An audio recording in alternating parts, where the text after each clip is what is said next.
అలాంటి విరహ వేదనతోనే ఆయన కిష్కింధకి వెళ్ళాడు. సుగ్రీవునితో మైత్రి చేశాడు. సుగ్రీవుడు సీతాదేవిని వెతకడం కోసం 4 రకాలుగా తన సైన్యాన్ని విభాగం చేసి పంపించాడు. అందులో దక్షిణ దిక్కుకు హనుమంతుణ్ణి పంపించాడు ప్రధాన వ్యక్తిగా. కానీ అంగదుల నాయకత్వంలో వెళ్ళింది. ఆ హనుమంతుడు దక్షిణ సముద్ర తీరానికి వెళ్ళాక సముద్రం దాటాలి, దూకాలి అని నిర్ణయించుకున్నాక ఎవ్వరూ అందుకు మేము సిద్ధంగా లేమంటే హనుమంతుడు సముద్ర లంఘనం చేస్తున్నాడు. ఎంత అందంగా రాసిందో ఆ పద్యాన్ని చెప్పుకుందాం మనం. హనుమంతుడి యొక్క సముద్ర లంఘనం సుందరకాండలో చాలా ప్రధానమైన విషయం. సంసార సాగరాన్ని కూడా లంఘించడం ఎలాగో ఈ పద్యం ద్వారా గ్రహించవచ్చు, హనుమంతుని చర్య ద్వారా గ్రహించవచ్చు. కేవలం సముద్ర లంఘనం కాదు, ఇది సంసార సాగర లంఘనం. మొగము బిగించి పాదములు మొత్తముగా నటనూది త్రొక్కి, మొగము బిగించి పాదములు మొత్తముగా నటనూది త్రొక్కి, నీటుగా మొగమెత్తి భీకర కఠోర రవమ్మున నార్చి, నీటుగా మొగమెత్తి భీకర కఠోర రవమ్మున నార్చి, నీటుగా మొగమెత్తి భీకర కఠోర రవమ్మున నార్చి, బాగులత్యగళితలీలనూచి, బాగులత్యగణితలీలనూచి, వలయంబుగ వాలము ద్రిప్పి వ్రేగునన్ నగము సగమ్ము గృంగ, నగము సగమ్ము గృంగ, కపినాథుడు నింగికి చేరివునన్, మనోజవం మారుతతుల్య వేగం జితేంద్రియం బుద్ధిమతం వరిష్టం వాతాత్మజం వానరయూధముఖ్యం శ్రీరామదూతం శిరసా నమామి. మహాసాహసం ఆంజనేయుడు చేసింది. ఒక్క విషయాన్ని మనం దృష్టిలో పెట్టుకోవాలి. రాముడికి ఆంజనేయుడు భక్తుడు కాబట్టి చేశాడు అనద్దమ్మా. రాముడు కనపడే వరకు ఆయన భక్తుడు కాదు. ఆంజనేయుడు వేరు, రాముడు వేరు. మనం ఏదో ఒక సంబంధం అంటకట్టేస్తే ఏమైపోతుందంటే అక్కడికి ఆ సంబంధం కోసం ఉపకారం చేసినట్టు అవుతుంది. ఏ సంబంధము లేకుండా రాముడు బాధపడుతున్నాడు, సుగ్రీవుడు చెయ్యమన్నాడు కాబట్టి హనుమంతుడు చేశాడు. రామాయణం చదివే చెబుతున్నా. ఇంతకు మించిన అనుబంధం రామాంజనేయుల మధ్యలో లేదు. పూర్వజన్మ అనుబంధాలన్నీ కలపక్కల, అవన్నీ వాల్మీకి చెప్పలేదు. మన ఓవర్ యాక్షన్లు ఇవన్నీ. ఏ అనుబంధము లేని మనిషికి హనుమంతుడు ఉపకారం చేశాడు. మనము అలాగే సమాజంలో ఏ అనుబంధము లేకపోయినా సరే కష్టంలో ఉన్నానికి సాయం చేయాలి. అదే హనుమంతుడు, అదే సుందరకాండ. ఏదో ఒక అనుబంధం పెట్టుకుని చేశామంటే అనుబంధం కోసం చేశామన్నమాట. కొడుక్కో కోళ్ళకో కూతురుకో అల్లుడికో మేనల్లుడికో బావమరుదుకో ఎంత ఉపకారం చేసినా బంధుత్వం ఉండబట్టి చేశామంటారు. ఏమీ లేకపోతే చెయ్యలేమా?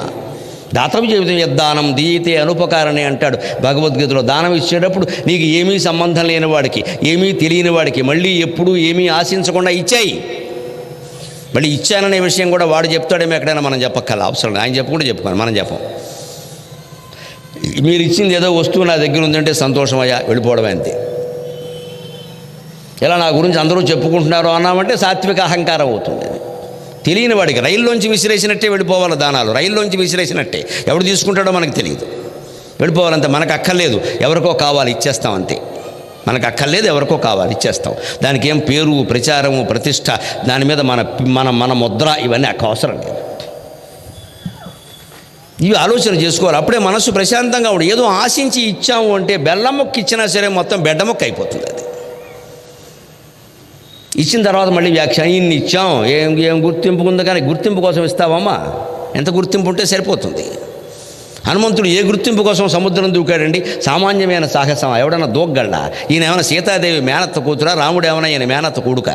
ఏమి సంబంధం? వీళ్ళు వానరులు, వాళ్ళు నరులు. జాతి సంబంధం లేదే. పోనీ ఇంత సాహసం చేసి సుందరకాండ అంతా రోజున్నర తిరిగి 32 గంటలు తిరిగి సీతాదేవిని అన్వేషించి వచ్చి ఇస్తే రామచంద్రుడు ఇచ్చినటువంటి చెబితే వచ్చిన కానుక ఏమిటండి? కౌగులించుకున్నాడు. అంతకుమించి ఏం లేదు ఇక్కడ. ఇంత అయ్యి రామ పట్టాభిషేకం జరిగే కూడా హనుమంతుడు కనీసం హోమ్ మినిస్టర్ ఇవ్వలేదు, రెవెన్యూ మినిస్టర్ ఇవ్వలేదు, ఏమీ ఇవ్వలేదు. ఒక్క మంత్రి పదవి కూడా లేదు. ఏమీ సంబంధం లేదు, ఏమీ ఆశించలేదు, ఏమీ ఇవ్వలేదు. అది కూడా సీతాదేవి చెబితే ఒక్క హారం ఇచ్చారు. ఆ హారం కూడా ఇందులో రామనామం ఉందా అని వెతికేట అమాయక చక్రవర్తి. ఇంత ముగ్ధమోహన మధుర భాషమూర్తి ఇంకెవరైనా ఉంటారా? ఇంత త్యాగమూర్తి ఇంకెవరైనా ఉంటారా? సుందరకాండ అందుకోసం చదవాలి. ఉద్యోగం కోసం చదివా, పెళ్లి కోసం చదివా, పిచ్చి మాటలు ప్రచారం చేయకండి అమ్మ. ఉద్యోగాల కోసం, పెళ్లి కోసం కాదు. అది సుందరకాండ జ్ఞానం కోసం, సుందరకాండ జ్ఞానం కోసం, సుందరకాండ భక్తి కోసం, సుందరకాండ జ్ఞానం కోసం, సుందరకాండ వైరాగ్యం కోసం. మన ఉద్యోగాలు పెళ్లిళ్ళ కోసం కాదు సుందరకాండ. ఈ ఉద్యోగాలు వచ్చినా రాకపోయినా ఒకటే, ఈ పెళ్ళిళ్ళు అయినా కాకపోయినా ఒకటే. ఎంతసేపు మన కోరికలే. ఆ కోరికలు తీరడానికి కొన్ని పుస్తకాలు కావాలి. కాబట్టి మేము సిద్ధంగా ఉంటాం, కండువాలు వేసుకుని మీకోసమే చెబుతాం ఈ మాటలన్నీ. ఇక్కడ బాగా చదవండి, వచ్చేస్తాయి. ఎందుకంటే నాకు కూడా ఇచ్చింది, నన్ను చదవమని నన్నే పిలుస్తారు కదా. అయ్యో గరికపాటి వారు సుందరకాండ చెబుతారు, ఇచ్చేస్తారు, మా 10 లక్షలు ఇస్తారు. మీరు ఎంత అమాయకులు, మీ కోరిక తీరదు, నా కోరిక తీరింది. నమశివాయ. మీ ఇంట్లో కూర్చొని చదువుతా, హాయిగా ఇంద్రభోగం అనుభవిస్తూ చదువుతా. నేను మా ఆవిడని కూడా తీసుకొస్తా, ఆవిడకి పట్టుచీర పెడతా, నాకు పట్టుబట్టలు పెడతారు, నాకు 10 లక్షలు ఇస్తారు. మీ కోరిక తీరిందో లేదో నాకు అనవసరం, నా కోరిక తీరింది. జరుగుతున్న మహానాటకం ఇదే. సుందరకాండ అందుకోసం చదవం. సుందరకాండ తాత్పర్యాలు చదవండి. శ్లోకాల్లో పెద్ద ఏదో ఉందనుకోకండి, తాత్పర్యాలు చదవండి, అర్థమవుతుంది. అర్థమైతే అన్నీ తెలుస్తాయి. దృష్టిర్మతిర్దాక్ష్యం ఏతాని యశ్చ చత్వారి సకర్మసు నసీదతి. ఇది సుందరకాండ సారాంశం. ఏ పని కావాలన్నా, ఉద్యోగం రావాలన్నా, పెళ్ళి అవ్వాలన్నా, సంసారం బాగుండాలన్నా, అనుకున్న కార్యం సాధించాలన్నా 4 లక్షణాలు ఉండాలి. ఆ విషయం సుందరకాండలో చెప్పాడు. అందుకని సుందరకాండ చదవమన్నారు. ఊరికి పారాయణ చేయగానే అయిపోతుంది కాదు. ఇక్కడ ధృతికి ముందు ధైర్యం ఉండాలి, దృష్టికి ముందు చూపు ఉండాలి, మతికి దాన్ని సాధించడానికి అవసరమైన తెలివితేటలు ఉండాలి, దాక్ష్యం సమర్థత ఉండాలి. ఈ 4 ఉన్నాక పనులు కావా చెప్పండి. అందుకోసం చదవమన్నారు. ఇవి చదివితే ఆ 4 సంపాదించుకుంటావని, నీ పనులు నువ్వు చేసుకుంటావని. అందుకని సుందరకాండ ఇలా మూసేగానే కొరియర్లో ఏమీ రాదండి. ఇక్కడ అమెజాన్ కొరియర్ వచ్చింది 2000 కట్టమని, చెప్పులు వస్తాయి అందులో. ఇది ఈ వరక ప్రచారాలు చేయొద్దు ఈ విషయాలు. గ్రంథాల మహత్యాలు పెరిగితే దానివల్ల గ్రంథాలు అమ్ముడవుతాయి, జనమేం బాగుపడరు. కానీ ఈ కోరికలు తీరకపోవడం వల్ల వచ్చే ప్రమాదం ఏమిటంటే, ఏం చదివినా అవ్వలేదని కానీ ఎవడో వస్తాడు మన ప్రాణానికి, మోకాలే కొబ్బనం రాస్తాడు, ఆదివారం రమ్మంటాడు, మతం మార్చేస్తాడు, కొంపలు అట్టుకుపోతాయి. ఇక్కడ తీరని కోరిక అక్కడ తీరుతుందా చెప్పండి? ఈ దేవుడు వేరా, ఆ దేవుడు వేరా? ఏ మతమైనా దేవుడు ఒకడే కదా. ఆంజనేయుడు ఒకడు, వేరేవాడు ఒకడు కాదు కదా. దేవుడికి అనేక రూపాలు ఉండొచ్చు, కానీ దేవుడు ఒక్కడే కదా. దేవుళ్ళు 2 ఉన్నారు అంటే అది మతమే కాదు, వాడు అజ్ఞానంలో ఉన్నాడు. వాడు దేవుడు 2 ఉండరు ఎక్కడ. సృష్టి అంతా పాలించేది ఒకటే దేవుడు. వారి దేవుడైనా మన దేవుడైనా ఎవరో ఒకడే దేవుడు. మరి ఇక్కడ తీరిన కోరిక ఎక్కడైనా తీరుతుంది. ఈ నమ్మకంలో తేడా. అది దేవుడు ఉన్నది కోరికలు తీర్చడానికి కాదండి, దేవుడు ఉన్నది కోరికలు లేకుండా చేసుకోవడానికి. దయచేసి గమనించండి. ఈ మాట చాలామందికి నచ్చదు, కానీ పరమ సత్యం. 4 వేదాలు 6 శాస్త్రాలు చెబుతున్నవాడు దేవుడు ఉన్నది కోరికలు తీర్చడానికి కాదు, కోరికలు లేకుండా చేసుకోవడానికి. దైవతత్వం ఒక్కడికి అర్థమైనా మంచిదేనమాట. ధృతికి, దృష్టికి, మతికి, దాక్ష్యం. ఈ 4 ఎవడుకుంటాయో వాడికి పనులు అవుతాయి. సకర్మసు నసీదతి అని చెప్పాడు సుందరకాండ. ఆ శ్లోకం నువ్వు చదువుతావని, ఆ ప్రకారం నువ్వు ప్రవర్తిస్తావని వాల్మీకి ఉద్దేశం. కానీ దృష్టిర్మతిర్దాక్ష్యం సకర్మసు నసీదతి, సకర్మసు నసీదతి, సకర్మసు నసీదతి అంటే పనులు అవ్వండి. డాక్టర్ గారి దగ్గరికి వెళ్ళాం, మందులు అడిగాం, రోగం వచ్చింది, మందు అడిగాం. షుగర్ వచ్చిందండి, ఏదో రాయమని చెప్పాం. ట్రినిటీ, ప్రైడ్ అనేదో పొద్దున్న ఒకటి, మధ్యాహ్నం ఒకటి, సాయంత్రం ఒకటి రాశాడు. ఇంకేదో బిళ్ళ రాశాడు, 3 బిళ్ళలు రాశాడు. తలనొప్పి వచ్చింది, సారిడాన్ రాశాడు. ఏం చేయాలి? ఆ మందులు వాడాలి. అంతేగాని సారిడాన్ పొద్దున్న 1, మధ్యాహ్నం 1, ట్రినిటీ పోర్ 3 పూట్ల 1, దగ్గు వరకు రాత్రి మాత్రమే అని పంటస్థం చేస్తే దగ్గుతుందండి, వాడితే తగ్గుతుంది. ఆలోచించండి. గ్రంథమేనా అంతే. గ్రంథంలో ఉన్నది చేస్తే తగ్గుతుంది, గ్రంథం చదివితే తగ్గదమ్మా. మనం కోరికలు తీరతాయని పారాయణ చేయడం, మందులు చీటీ కంఠస్థం చేయడం అంత అజ్ఞానం. అందులో ఉన్నదాన్ని చేయడం మందులు వాడినట్టుగా జ్ఞానం. డాక్టర్ గారు రాసిన మందులు వాడతామా? మందులు చీటి చదువుతూ కూర్చుంటామా? అవేవో అద్భుత మంత్రాలు, బీజాక్షరాలు, ఫలితాలు వచ్చేస్తాయి. ఎలా వచ్చేస్తాయండి? ఇందుకోసమే మన కోరికలు తీరవు. ఖచ్చితంగా మత మార్పులు జరిగిపోతాయి. ఎందుకంటే ఏదో బలహీనత ఏర్పడింది, ఎవడో వస్తాడు, ఏదో చెబుతాడు, అక్కడికి వెళ్ళాక అనుకోకుండా కాలవశాత్తు తీరుతుంది. ఆ మతం గొప్పతనమేం కాదు, ఏ దేవుడు గొప్పతనం కాదు, మామూలుగా తీరుతుంది. అప్పటికి ఆ మతంలో ఉండవల్ల మనకు అది గొప్పతనం అనిపిస్తుంది. ఇంకా మొత్తం డబ్బా ప్రచారం మొదలెడతాం. ఒకచోట తీరిన కోరికలు ఇంకో చోట తీరుతాయండి, మన నమ్మకంలో తేడా. కానీ హనుమంతుడు నిజంగా అంత సుందరకాండ వల్ల కోరికలు తీరితే, హనుమంతుడు ఏమి చేయకుండా కూర్చుని తానే కోరికలు తీర్చుకోవచ్చు కదా. సముద్రం ఎందుకు దూకడం? ఎంత సాహసం చేశాడు. మొగము బిగించి పాదములు మొత్తముగా నటను ఊది త్రొక్కి, ఇలా పాదాలు ఇలా బిగించి నేలకు అదివి పట్టాట. పైకి ఎరాలంటే అదివి పట్టద్దు. మరి హై జంపు, లాంగ్ జంపు చేసేవాళ్ళని చూడండి. పాదములు మొత్తముగా నటను ఊది త్రొక్కి నీటుగా మొగమెత్తి భీకర కఠోర రవంబున నార్చి. ఒక అతి సాహసం చేయాలంటే శరీరాన్ని, మనస్సుని, బుద్ధిని, ఇంద్రియాలని దానికి సిద్ధం చేసుకోవాలి. అప్పుడు నీ పనులు అవుతాయి. సుందరకాండ రహస్యం అది. ఏమీ సిద్ధం చేసుకోకుండా కూర్చుంటే అవో పనులు. అందుకే జో అనేదో పెద్ద అరిచెట్టాను. అదే వీటుగా కఠోర రవంబున నార్చి. అలా అరిస్తే కానీ పైకి ఎగరలేడు. ఆ ఊపు రావాలి, ఆ ఉత్సాహం రావాలి. మన పల్లెటూళ్ళలో జాతరలు జరుగుతూ ఉంటాయి చూడండి. నేను సరదా అయిన సంఘటన చెబుతా. ముత్యాలమ్మకి ఘటం గరగబట్టుకుంటారు. గరగబట్టుకుని ఒక ఆయన ఎగురుతూ ఉంటాడు, 3-4 ఉంటాడు. అందులో ఒక ఆయన ఎగురుతాడు, ప్రత్యేకం బాగా అనుభవం ఉన్నవాడు. ఆయనకి ముందు ఏం చేస్తాడో తెలిసి కోడిపిల్ల ఇలా ఆడిస్తారు బాగా. మా చిన్నతనంలో చూసేవాళ్ళు కోడిపిల్ల, దాని బతుకు అయిపోయింది ఆ రోజున. ఆడిస్తారు ఇలాగే, దాన్ని ఇలా కాళ్ళు పట్టుని అడుగుతుంటే వాడు దాన్ని కొరకాలి. వాడు అంతకు ముందు ఇ అంటాడు, ఆ అంటాడు, గంతులు వేస్తాడు, పట్టమని కొరుకుతాడు. ఒక్కసారి దాని పేక దిగిపోగానే అందరూ పోయో మరి అరుస్తారు. మన ఆనందం మంది దాని ప్రాణం పోయింది. కానీ ఆ కోడిపిల్లని, బతుకున్న దాన్ని, సజీవంగా ఉన్నదాన్ని మెడ కొరికి చంపాలంటే వాడు ఒక పైశాచికంగా ప్రవర్తించకపోతే చేయలేడండి ఆ పని. అంతకుముందే వారు వేరే పుచ్చుకుంటారు, అవన్నీ అనవసరం ఇంకా, లేకపోతే కష్టం. వారికి అది ధర్మం. పానకం, అది పానకం లేకపోతే ఈ పూనకం రాదు, లేకపోతే చేయలేడు. నా బోటిగాడి దగ్గర మీరు కోడిపిల్లని తీసుకొస్తే దండం పెట్టుకుంటా, నాకు అందుకంటే చేత కదా, ఏం చేయమంటావు, దండం పెట్టుకుంటా. కానీ ఆయన అలాగా దాన్ని అప్పటికప్పుడు కొరికి దాన్ని తెంపాలి అంటే పైసా ప్రవర్తించాలి, పుచ్చుకోవాలి, శుభ్రంగా గంతులు వేయాలి, ఒళ్ళు తెలియకుండా ఉండాలి, అప్పుడే చేస్తాడు. ఎందుకని అదొక సాహసం. కోడిపిల్లకి ఇంత సాహసం ఉంటే సముద్రాన్ని దూకేవాడికి ఎంత ఉంటుంది, అది ఇక్కడ వారాల. అంత పని చేయాలంటే అతి సాహసం చేయాల్సిందే. పాదములు మొత్తముగా నటనూది త్రొక్కి భీకర కఠోర రవమ్ముననార్చి బాహువులు అత్యగణిత లీలను చిలాగ గరుత్మంతుడు రెక్కలాడించినట్టే బాహువులు ఆడించాడు మహేంద్ర పర్వతం మీద నిలబడి.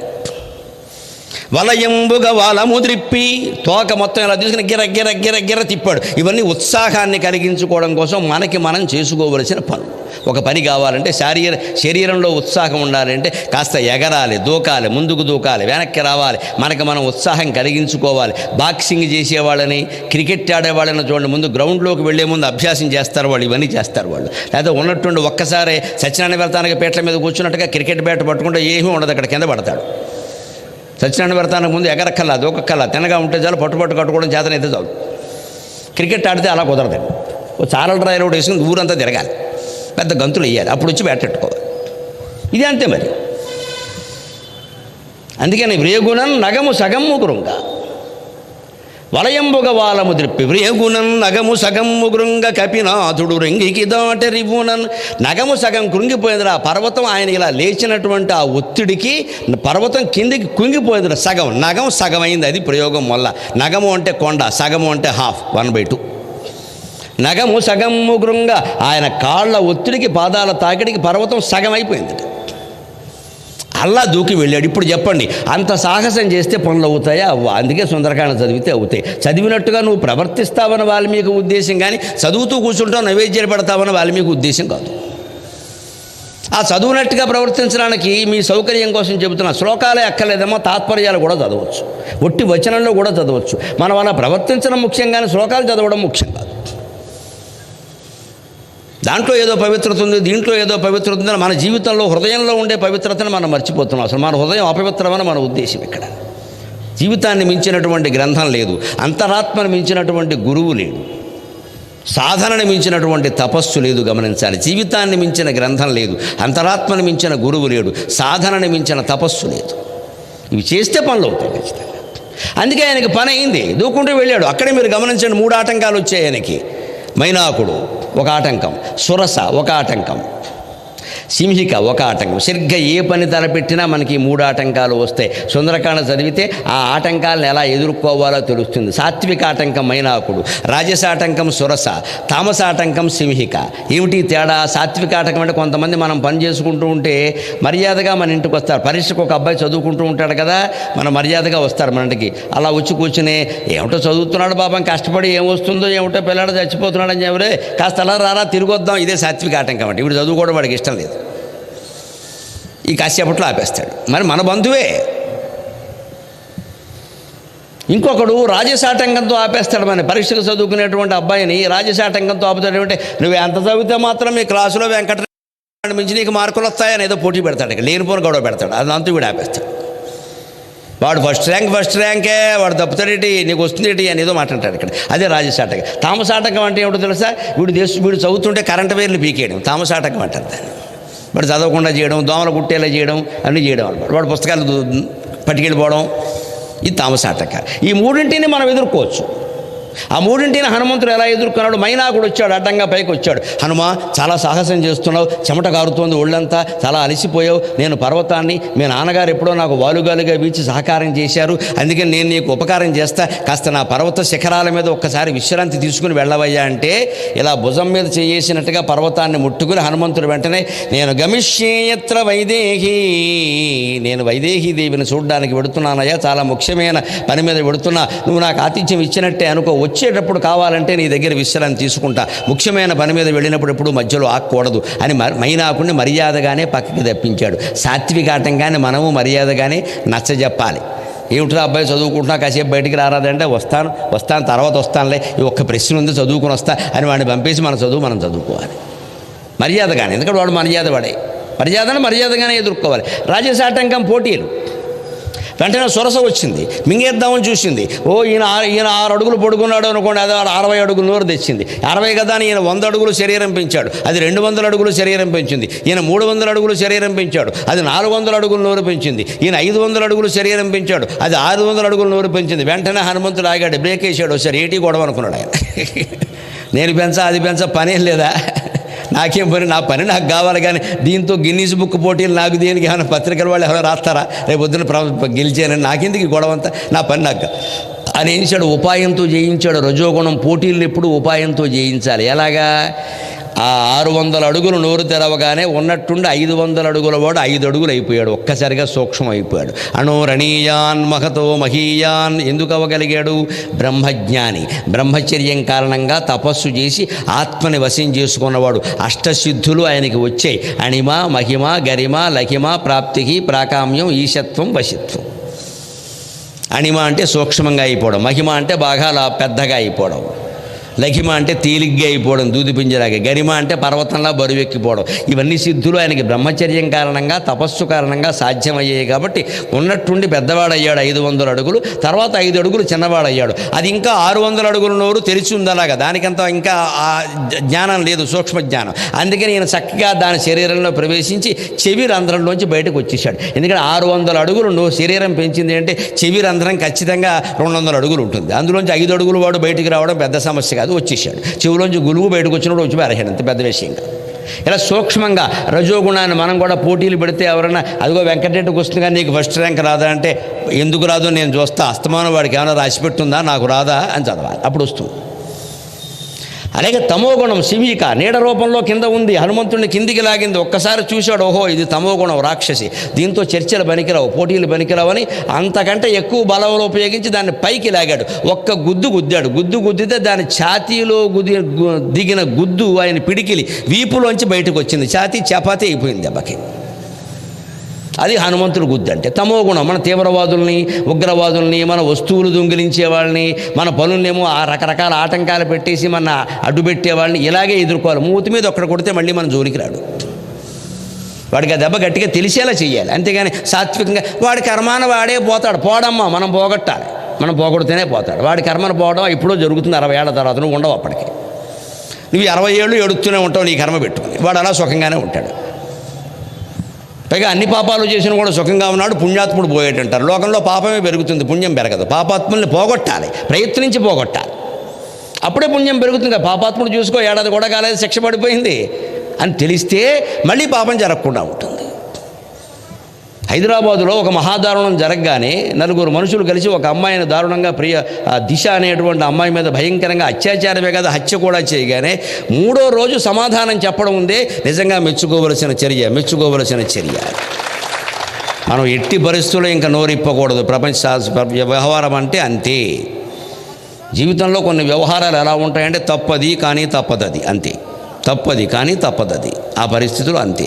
అటువంటి వరుసగా 10 అత్యాచారాలకి జరిపించమనంటే ఉభయ రాష్ట్ర ప్రభుత్వాలని తెలుగునాట మానభంగం అనేది జరగదు ఖచ్చితంగా.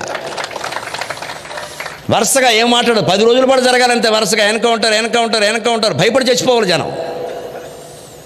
ఇక్కడ మళ్ళీ మానవతా విలువలు, రాజ్యాంగాలు, వంకర మాటలన్నీ మాట్లాడక్కరా, అవన్నీ పనిచేయవు ఇక్కడ. కలియుగం ఇది. 100 రాయబారాలు చేసా కుదరకపోతేనే శ్రీకృష్ణుడు యుద్ధం ప్రకటించాడు. 100 రాయబారాలు చేసా కుదరకపోతేనే రాముడు యుద్ధానికి వెళ్ళాడు. ఎంతసేపు అండి ఈ చర్చలండి, దుర్మార్గులతో చర్చలు ఏమిటి, వేసిపారాయక. మన రామాయణ భారతాలు మనకు అదే చెబుతున్నాయి. హిందువు అన్నవాడు ఎవడు హింసను ప్రోత్సహించడు. కానీ యుద్ధమే వస్తే మొదటి బాణం మనమే వేస్తాం, అనుమానమేలా. మనం మొదటి బాణం మనమే వేస్తాం. వాడిని విజయనిజం శత్రువు బాణం వేస్తే మనం బతుకుంటామో లేదో తెలియదండి. పిచ్చి మాటలు చెప్పొద్దండి, పిచ్చి మాటలు చెప్పొద్దు. శత్రువుకు బాణం వేసే అవకాశం ఇస్తే మనం బతుకుంటాం, మనం వేసేస్తాం ముందంతే. కానీ యుద్ధానికి మనం కారణం కావద్దు. యుద్ధమే వస్తే మొదటి బాణం మనమే వెయ్యాలి. శత్రువుకు అవకాశం ఇచ్చామంటే వాడి బాణానికి మనం పోతే ఇంకేం వేస్తాం, ఇక్కడ దుప్పటేయాలి.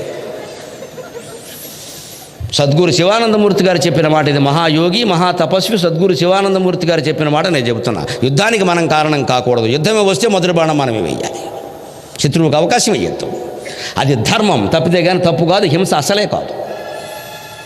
హింసాం దోషయతేతే హిందువు అన్నారు. హిందూ శబ్దానికి నిర్వచనం అది. హింసకి దూరంగా దూషించి ఉండేవాడే హిందువు. కానీ ఎదుటివాడు హింస తలపెడితే మాత్రం జీవితంలో మళ్ళీ మర్చిపోకుండా గుణపాఠం చెబుతాం. మొహమాటం వల్ల హిందూ జాతికి అంత పౌరుషం ఉంది. శ్రీరాముడి నుంచి శివాజీ వరకు ఉంది ఆ పౌరుషం. ఆ పౌరుషాన్ని చూపిస్తాం ఖచ్చితంగా. శాంతి వచనాలు వల్లించాల్సిన కర్మేం లేదు ఇక్కడ. వచనాలు వలిస్తే పనులు నడవు అక్కడ. రామాయణం అదే చెబుతోంది, భారతం అదే చెబుతోంది. అందుకే సింహికని ఒక్క గుద్దాడు, దెబ్బకి చచ్చింది. అది ఛాతీ చపాతీ అయింది. అంటే రజోగుణాన్ని రజోగుణంతో, తమోగుణాన్ని తమోగుణంతో, సత్వగుణాన్ని సత్వగుణంతో ఎదుర్కోవాలి. స్పష్టంగా చెబుతోంది రామాయణం.